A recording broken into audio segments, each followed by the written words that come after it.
দেখুন, ইন্ডিয়ার আজ হারের কারণ কিন্তু একটাই একটাই হারের কারণ, সেটা হলো মিস্টার গৌতম গম্ভীর, ইন্ডিয়ার head coach.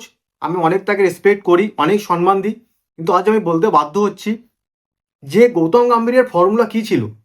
Left hand right hand batsman হবে, দুটো লেফট হ্যান্ড একসাথে হবে না।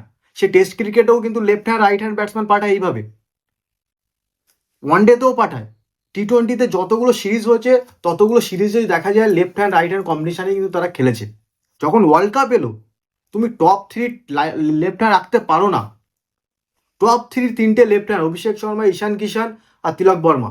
যবে থেকে তিনটে ব্যাটসম্যান টপ 3 হয়েছে লেফট হ্যান্ড, ইন্ডিয়ার কিন্তু হার বাঁধা। পাওয়ার প্লেতে রান হচ্ছে না, কোনো না কোনো প্লেয়ার 0 রানে আউট হচ্ছে ওপেনার।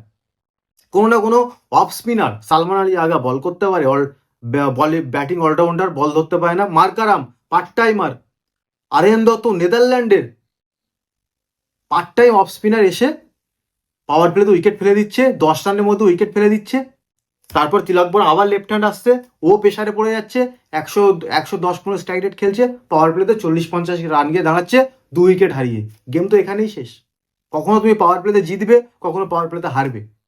আগে আমরা জিততাম, সঞ্জু স্যামসন ওপরে ছিল, শুভমান গিল ওপরে ছিল, left hand right hand combination ছিল। যেটা তোমার স্ট্রং সেটাই তুমি আজ উইক পয়েন্টে করে দিলে। এই একটা জিনিস হারের কারণ, আর কোনো কারণ নেই। আরেকটা জিনিস, অক্ষর প্যাটেল টিমের ভাইস ক্যাপ্টেন, রেসপেক্ট দিয়ে তাকে খেলাক।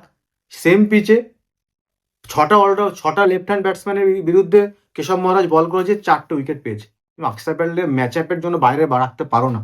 গুড বোলার হলে সে ভালো বল করবেই।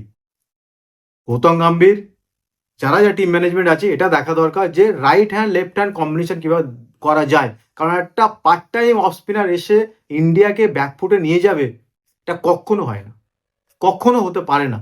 ইন্ডিয়াতে স্পিনারে স্ট্রাগল করবে ইন্ডিয়ান ব্যাটসম্যান। সূর্যকুমার যাদব একটাই ভালো ইনিংস, কোনো রান নেই। তিলক বর্মা জানি না কি অবস্থা। Left hand right hand open combination করুক ইন্ডিয়া, যেভাবে খুশি। হয় তিলক বর্মাকে বসাবে, হয়তো ঈশান কিষান অন ডাউনে আসবে, কিছু বলার নেই। এবার কিন্তু জিম্বাবুয়ে আর ওয়েস্ট ইন্ডিজের সাথে must win, plus run rate ভালো রাখতে হবে। যখনই 3টে করে গেম হয় সুপার 8-এ, রান রেট ভালো না থাকলে তুমি কোথাও হারিয়ে যাবে। ভালো খেলবে বৃহস্পতিবার, আশা করা যাক জিম্বাবুয়ের বিরুদ্ধে, এটাই আশা করা যাক।